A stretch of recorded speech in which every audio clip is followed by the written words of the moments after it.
boys and girls. Today we're going to have an experiment about the properties of materials.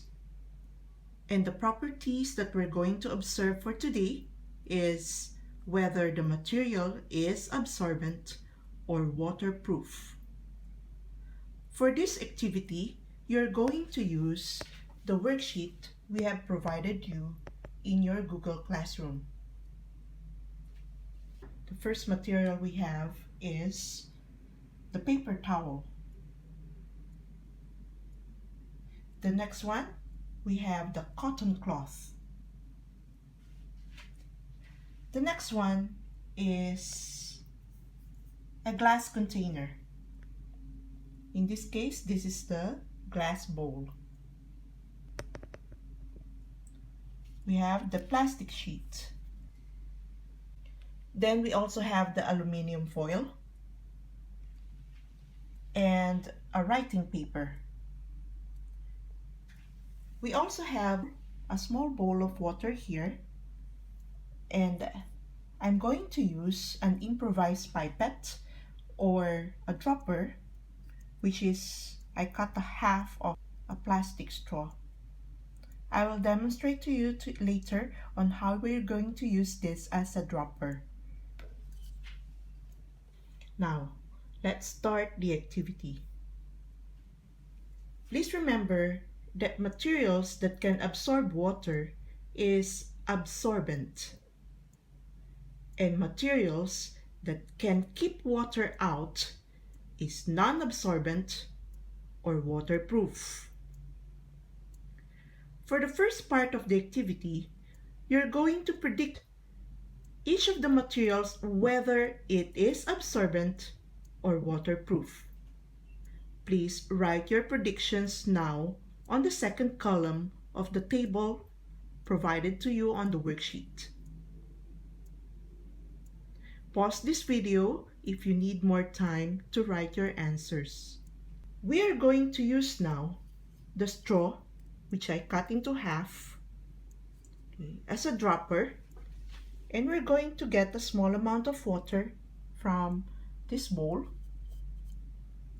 and drop it on the material.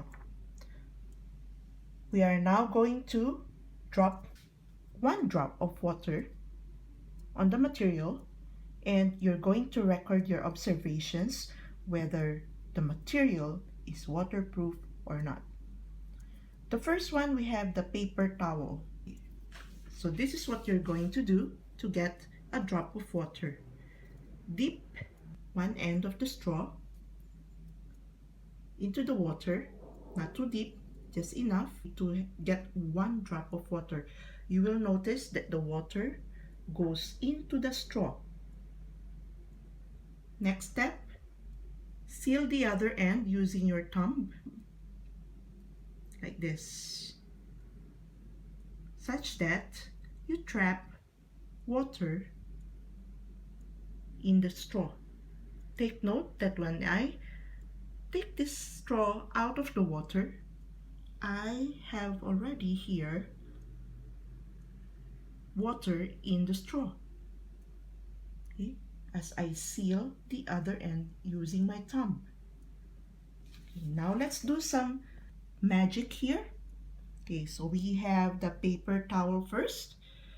What you're going to do to release the water from the straw is remove your thumb on the other end and watch closely what happens. There you go. All right, so the water has been absorbed by the paper towel. Record your observations now.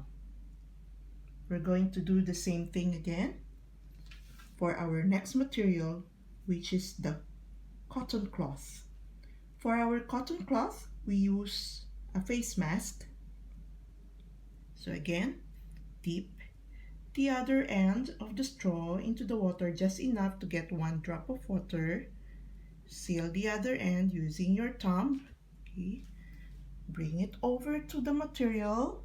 We have here the mask, the cotton cloth, okay, and drop the water. Okay. Okay, take note that the water has been absorbed by the cotton cloth. Please record your observations now.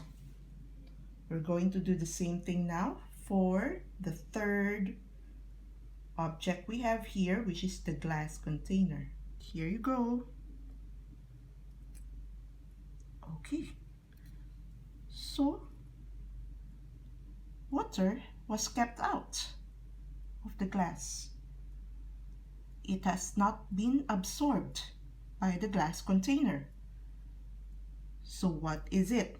Please record your observations now. For the next material, we have the plastic sheet. Okay. Drop it on the plastic sheet. Oh, so the water has been kept out of the material. So plastic sheet, is it absorbent or non-absorbent, or what you call waterproof? Let's go to the next material.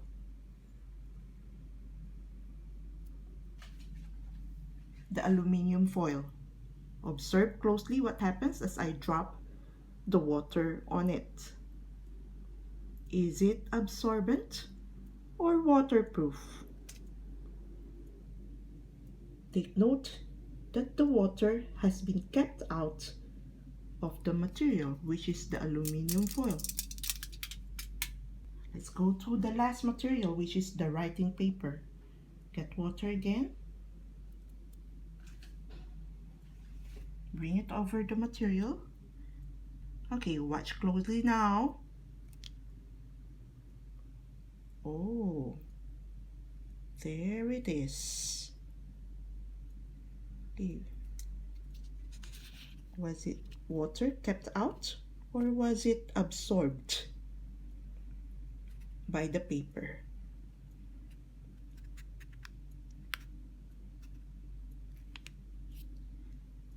Okay, please complete your worksheet now. So that's it for our experiment. You may also do this at home if you have the materials available. Try to explore more materials at home, whether they are absorbent or waterproof. For the last part of our activity, you are going to classify the materials into two groups using the flowchart given on your worksheet, and list down all the materials, the 6 materials that we have used in this experiment. Thank you for watching and listening. Please do the experiment at home on your own if you have the available materials. Bye!